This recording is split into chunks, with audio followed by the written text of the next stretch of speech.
Hello मेरे प्यारे बच्चों, आपको मेरा नमस्कार। आज मैं अपने इस चैनल के माध्यम से आपको ये ज़रूर समझाना चाहता हूँ कि आखिरकार हम लोगों की स्ट्रेटजी क्या होनी चाहिए, एग्ज़ाम में नंबर अच्छे लाने का तरीका क्या होना चाहिए, कितना पढ़ें कि नंबर अच्छे आए, कितना समय निकालें इस समय, यानी परीक्षा जब पास में है, एग्ज़ाम पास में, तो कितना समय हमें निकालना चाहिए अपने इस पूरे एग्ज़ाम की तैयारी करने के लिए। हर सब्जेक्ट हमारा बढ़िया से तैयार हो जाए, इसके लिए समय निकालना बहुत ज़रूरी होता है। तो समय कैसे निकालें, कहाँ से समय को मैनेज करें, टाइम का मैनेजमेंट होता क्या है, ये सब बातें मैं आज आपको इस वीडियो में बताने वाला हूँ। तो पूरी वीडियो को लास्ट तक देखिएगा, आपको ज़रूर ये समझ में आएगा, ज़रूर मोटिवेशन आपको मिलेगा कि हमें कितना पढ़ना चाहिए इस समय, जो हमारे लिए बहुत ही फ़ायदेमंद हो, जो हमारे लिए एक बूस्टिंग इंजेक्शन की तरह काम करने लगे, जो हमारे लिए एक बहुत पावर माइंड में जनरेट कर दे। ऐसी कौन सी स्ट्रेटजी है जिसको लेकर के हमें चलना चाहिए। तो मेरे जितने भी बच्चे हैं वो सभी इस वीडियो को पूरा देखें, ध्यान से देखें। 100% उनके नंबरों पर फ़र्क पड़ेगा, उनकी मार्किंग स्कीम पर फ़र्क पड़ेगा, है ना। तो बने रहिए पूरी वीडियो में मेरे साथ। स्वागत है आपका मेरे channel online chemistry classes bye अनु सर में। और मैं आज आपको बता रहा हूँ कि कैसे हम लोग पढ़ाई का तरीका क्या होना चाहिए। बच्चों, आप जानते हैं कि पूरे हर कोई बच्चा मुझसे यही क्वेश्चन पूछता है, सर कितने घंटे पढ़ना चाहिए, कौन सा सब्जेक्ट कब पढ़ना चाहिए। ये हर बच्चे की डिमांड है मेरे सामने कि सर प्लीज़ बताइए ज़रूर। तो मैं आज आपको एक बात ज़रूर ये बता दूं कि कौन कौन से टॉपिक्स पे हमें विशेष ध्यान देना चाहिए। ये तो मैंने ऑलरेडी वीडियोज़ में बना रखा है। अब हम टाइम का एक मैनेजमेंट की बात कर लेते हैं। मैंने अच्छे अच्छे लोग देखे, अच्छे अच्छे टीचर्स देखे, अच्छे अच्छे बच्चे देखे हैं जिन्होंने टाइम टेबल बना करके टेबल पे तो लटकाया, फॉलो कभी नहीं कर पाए। बहुत से टीचर यही राय देते हैं कि एक टाइम टेबल बनाओ, अच्छे से पुराने से किसी अच्छे टीचर से मिलने जाइए, एक टाइम टेबल बना लीजिए बच्चों और टाइम टेबल सामने टांग लीजिए, उसी हिसाब से पढ़ाइए। अरे भाई साहब, तुमने कभी पढ़ा था उस टाइम टेबल से? टाइम टेबल से आज तक कोई नहीं, जिसने इतिहास बदला है वो टाइम टेबल से नहीं पढ़ा होगा। उसने जो पढ़ा है उसको तरीका मैं बताता हूँ। टाइम टेबल से अच्छे नहीं पढ़ पाते हैं। टाइम टेबल एक केवल दिखाने का तरीका होता है, शोबाजी होती, बाकी टाइम टेबल कुछ नहीं होता है। यानी टाइम बना लेना कि मैं 6 से 8 ये पढ़ूंगा, 8 से 12 ये पढ़ूंगा, 12 से 2 बजे तक ये पढ़ूंगा, कुछ नहीं, कोई फॉलो नहीं कर पाता। 50 काम निकल आते हैं, 50 तरीके, 50 माइंड, क्योंकि आज का जो हमारा रूटीन है, जो तरीका है, उसमें टाइम टेबल हम लोग फॉलो नहीं कर सकते। हाँ, पढ़ना चाहिए, पक्का है। कैसे पढ़ना चाहिए मैं बताता हूँ आपको। 24 आवर्स आपके सामने, 24 घंटे भगवान ने आपको दिए। इन्हीं 24 घंटे में लोग दुनिया बदल देते हैं। लोग जो इस दुनिया में फेमस हैं वो भी इसी 24 घंटे में काम करते हैं। जो कुछ नहीं करते हैं वो भी इसी 24 घंटे में ही काम करते हैं, और जो कुछ अलग करते हैं वो भी इसी 24 घंटे में करते हैं। यानी सभी के पास एक ही समय है, 24 आवर्स। इससे ज़्यादा किसी को नहीं समय मिलता है। इसी में नाम कमाना है और इसी में नाम मिटाना है, दोनों काम इसी में ही हो जाते हैं। तो इन 24 आवर्स में मैं अगर एक अच्छे तरीके से बात करूं तो एक स्टूडेंट को जो 12th क्लास में, जो 11th क्लास में, जो 9th 10th क्लास में, उस बच्चे को कम से कम 6 घंटे की नींद ले लेनी चाहिए। यानी कि रात में जो सोना है आपको, तो चाहे तो आप रात में 5 घंटे सो लीजिए, दिन में 1 घंटा आराम कर लीजिए। चाहे तो रात में 6 घंटे सो लीजिए, दिन में थोड़ा सा आराम कर लीजिए, 20-25 मिनट। तो कहने का मेरा मीनिंग क्या है कि आप 24 घंटे में से 6 घंटे अपने सोने में निकाल दीजिए। अब आपके सामने बच्चा, टाइम कितना बचा? 18 घंटे, 18 आवर्स। इस 18 आवर्स में मैं कहता हूं कि आपकी जो दिन के रूटीन है, नहाना धोना, खाना, बहुत सारे काम हैं, अपना जो नित्य कर्म है जिसे बोलते हैं आप, जो सुबह उठते हैं, ब्रश करना है ना, कुल्ला करना है, बाथरूम जाना है ना, ये सब चीज़ें मिला दीजिए तो ओवरऑल पूरे दिन में मैं 2 घंटे इसके भी निकाल देता हूँ। तो 18 में से 2 और घटाइए, 16 घंटे आपके पास बच जाते हैं। इन 16 घंटे में स्कूल तो इस समय नहीं जा रहे होंगे, क्योंकि इस समय प्रिपरेशन आपकी घर पे चल रही होगी, ये अच्छे से जानते हैं। अगर जाना भी तो प्री बोर्ड चल रहे होंगे कुछ स्कूलों में, तो प्री बोर्ड के लिए बच्चे जाते होंगे। लेकिन मैक्सिमम वो प्री बोर्ड रोज़ तो नहीं होगा, एक दिन छोड़ के ऐसे होगा, तो उसको आप मैनेज करिए किसी भी तरीके से। अब आपके सामने जो 16 घंटा बचा हुआ है, इस 16 घंटे में 2 घंटे में और देता हूँ माइंड को रेस्ट, यानी कि हो सकता है आपको टीवी देखना पड़े, हो सकता है आपको म्यूज़िक सुनना अच्छा लगता हो, तो माइंड को रेस्ट देना है तो 2 घंटे और मैं इसमें से घटाता हूँ। बहुत सारे हो सकता है घर के भी काम हो जाते हैं बच्चों के पास, जैसे कि मम्मी ने कह दिया सब्जी ले आओ, मम्मी ने कह दिया दूध ले आओ, है ना, मम्मी ने कुछ मंगा लिया, तो मदद तो करनी पड़ती है जब घर में रहते हैं। तो ये सब बातें नहीं मम्मी पढ़ने बैठा हुआ हूँ, है ना, तो मैंने कसम खा ली कि दूध अब चाय काली पियो, ये मेरे बस का नहीं है ना, भैया रो रहा है तो रोने दो, कोई मतलब नहीं, अरे सब ये बातें नहीं है। लेकिन हाँ, 2 घंटे मैं आपको इसके लिए दे रहा हूँ।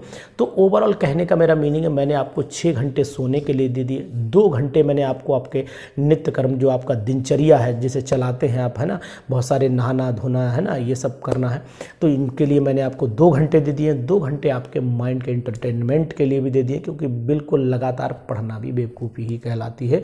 तो आप अब आपके सामने 4 घंटे और मैंने घटाए, यानी कि 6 और 4 10, यानी अब आपके सामने केवल 14 घंटे बचे हुए हैं। इन 14 घंटे में आप अगर स्कूल भी जाते हैं, क्योंकि इस समय तो कोचिंग क्लासेस और स्कूल लगभग न के बराबर चल रहे हैं, क्योंकि बोर्ड एग्ज़ाम की प्रिपरेशन को बच्चों को प्रिपरेशन लीव दे रखी है। अगर स्कूल खुल भी रहे हैं तो केवल उनमें प्री बोर्ड के एग्ज़ाम हो रहे हैं, और अगर जाना भी है तो मान के चलते हैं कि इन 14 घंटे में से जो आपके पास बचे 6 घंटे हम और रिड्यूस करते हैं। अगर स्कूल में 6 घंटे का स्कूल होता है, इससे ज़्यादा स्कूल नहीं होता, 6 घंटे स्कूल भी निकाल दीजिए। और स्कूल नहीं जा रहे हैं तो कोचिंग के लिए भी अगर कुछ बच्चे मेहनत कर रहे हैं, मान लो जा भी रहे हैं, चलिए ठीक है, तो हम स्कूल ना जा करके 6 घंटे बाहर निकाल देते हैं, तो यानी ओवरऑल हमारे पास में 8 घंटे फिर बच जाते हैं। अब इन 8 घंटों को हमें मैनेज करना है। मैंने सब व्यवस्था आपको बता दी है, अब आप क्या कर लीजिए, इन 8 घंटों को मैनेज कर लीजिए। कैसे मैनेज करना है इन 8 घंटों में? मैथ, फिजिक्स, केमिस्ट्री, इंग्लिश, है ना, कंप्यूटर या फिजिकल एजुकेशन, अधिकतर बच्चों के पास यही सब्जेक्ट रहते हैं। तो इनको सबसे पहला काम आपको ये करना है कि कम से कम 2 घंटे या 2.5 घंटा मैथमेटिक्स को दे दीजिए। 2-2.5 घंटे में मैथ लगाइए, प्रैक्टिस करिए, लिख लिख के प्रैक्टिस करिए, रद्दी कॉपी भरिए, हाथ चलाइए, तभी मैथ आपको अच्छे से आएगी। मैथ प्रैक्टिस से ही आने वाली है। 2.5 घंटा कम से कम मैथमेटिक्स को दे दीजिए, 2 घंटा कम से कम फिजिक्स को दे दीजिए, और 2 घंटा कम से कम केमिस्ट्री को दे दीजिए। तो मैंने आपको 6.5 घंटे गिना दिए। अब कौन सा समय किसे देना है? 2 घंटे में मान लीजिए आपने 2.5 घंटा मैथमेटिक्स लगाना है, तो मैथमेटिक्स मेरे हिसाब से आप नाइट में लगाइए, नो प्रॉब्लम। अगर आप 12 यानी कि अगर 10 बजे से 12:30 बजे तक मैथमेटिक्स लगाते हैं, तो उसमें आपको नींद भी नहीं आने वाली है, क्योंकि हाथ चलना है, तो मैथ लेट के तो पढ़ने से रहे, आप प्रैक्टिस करेंगे। इसका मतलब आप 10 से 12:30 बजे तक मैथमेटिक्स पढ़िए, बिल्कुल टनाटन होकर मस्त होकर पढ़िए मैथमेटिक्स। 10 से 12:30, 2.5 घंटे पढ़िए। 8 बजे से 10 बजे तक या 7:30 बजे से बैठ जाइए 9:30 बजे तक।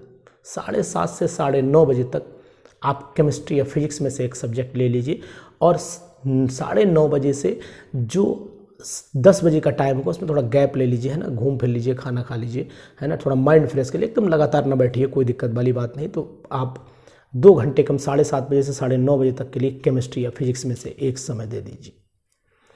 अब आपके पास आपने 2 सब्जेक्ट अपने बिल्कुल बढ़िया से समय के अनुसार तैयार कर लिए। ये टाइम टेबल ना बनाइए कि हम 8 से ये पढ़ेंगे, मान लो उस 8 के बीच में कोई समस्या पैदा हो गई, आप ना पढ़ पाए, तो फिर आपका रूटीन खराब हो जाएगा।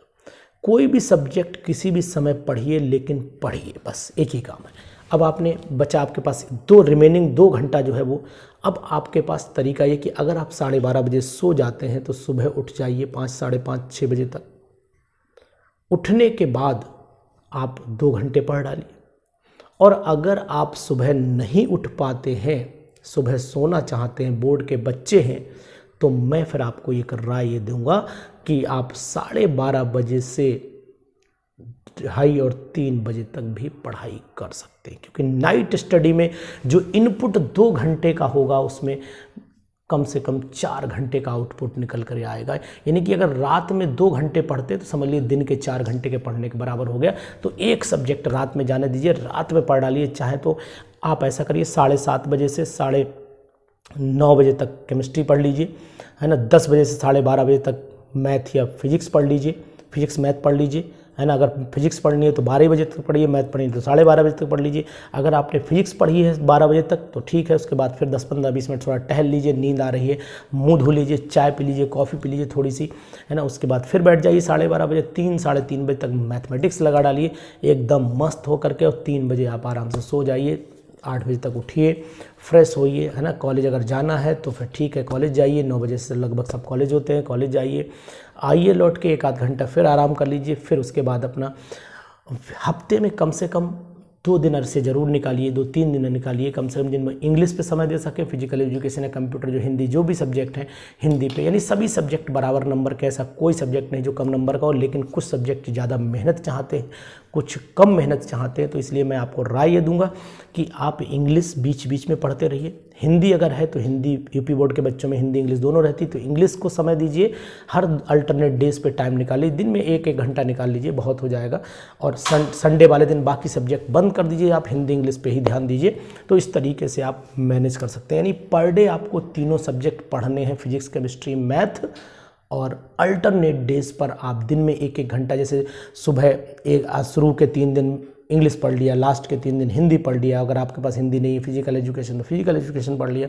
तो यानी कुछ सब्जेक्ट ऐसे होते हैं जिन पे लेबर कम करके नंबर ज़्यादा लाए जा सकते हैं। लेकिन हमारे जो साइंस के स्टूडेंट होते हैं उनका मेन मोटो जो होता है फिजिक्स, केमिस्ट्री, मैथ, या फिजिक्स, केमिस्ट्री, बायोलॉजी होता है। जिन बच्चों पर बायोलॉजी, उनकी भी मैं बात कर रहा हूँ कि अगर वो मैथ नहीं है तो बायोलॉजी लगाएं, और बायोलॉजी के लिए फिर वो एक काम ये कर लें कि बायोलॉजी को आप शुरुआत में पढ़ लें, यानी कि इवनिंग टाइम पे पढ़ लें, 7 बजे से 9 बजे तक पढ़ लें। रात में आप फिजिक्स और केमिस्ट्री लगा दें, बायोलॉजी वाले बच्चों के लिए बता रहा हूँ। और अगर कुछ बच्चे ऐसे होते हैं जल्दी सो जाते हैं, यानी कि 11 बजे सो गए, तो आप सुबह 5 बजे उठ जाइए, 5 बजे से 8 बजे तक पढ़ डालिए, 3 घंटे आपको उधर मिल जाते हैं। तो एक तरीका बनाइए, एक स्ट्रेटजी बनाइए जिसके थ्रू आप अपनी पढ़ाई को बढ़िया से कर पाएंगे। उस पढ़ाई से आपको फ़ायदा ये होगा कि आप रोज थोड़ी थोड़ी डोज लेते रहेंगे। जब रोज एक रूटीन में डोज लेते रहेंगे तो अभी इतना समय है कि नंबर 100% आएंगे आपके। तो अगर 100% नंबर लाना है तो मेरी इस स्ट्रेटजी को अपना के देखिएगा, कि फिर बताइएगा कि सर कितनी बढ़िया पढ़ाई हो रही। अरे इंसान ही आपसे हटकर ही कुछ लो। अरे दुनिया के नक्शे कदम पर चलना छोड़ दीजिए, दुनिया अपने नक्शे कदम पर चलाना की कोशिश करिए। जो दुनिया के साथ चलता है वो जिंदगी में कुछ नहीं करता है, वो दुनिया को नहीं बदल पाता है, और दुनिया वही बदलता है जो दुनिया से हट के चलता है। ये बात ध्यान रखिएगा। दुनिया में परिवर्तन उन्हीं लोगों ने किया है जो दुनिया की हिसाब से नहीं चले, जो अपने हिसाब से चले।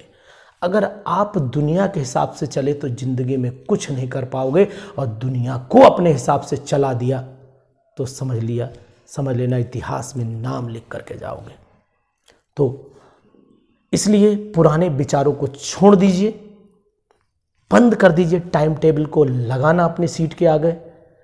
पढ़िए तो अपने रूटीन के हिसाब से पढ़िए। पर डे जो 6-7 घंटे पढ़ना है वो पढ़ना ही है, फिर चाहे शादी में जाना पड़े, फिर पार्टी में जाना पड़े, चाहे घूमना पड़े, लेकिन हमें जो 6 घंटे 7 घंटे हमने डिसाइड कर रखा है वो समय हमें निकालना ही पड़ेगा। और उसके लिए मैंने आपको तरीका बता दिया है कि अगर दिन का समय खराब हो रहा है तो रात में समय बढ़ा दीजिए, रात का समय खराब हो रहा है तो दिन में बढ़ा दीजिए। ओवरऑल अपना जो एवरेज है, मीन है, उसको मेंटेन रखिए, उसके निकाले रहिए। यानी कि 6-7 घंटे की स्टडी पर डे लगाते रहिए। 100% नंबर आपके 100% ही आएंगे, क्योंकि आप दुनिया के सबसे ऐसे अच्छे स्टूडेंट हैं जो दुनिया से हट कर चलते हैं। तो सफलता उसी को मिलती है जो दुनिया के नक्शे कदम पर न चल के दुनिया को अपने नक्शे कदम पर चलाता है, वही एक सफल स्टूडेंट कहलाता है। तो मेरी बातों को ध्यान रखिएगा, पढ़ाई करते रहिए, मेहनत करते रहिए और अच्छे नंबरों से पास होइए। उसके बाद एक मैसेज मुझे ज़रूर करिएगा कि sir thank you very much, good day.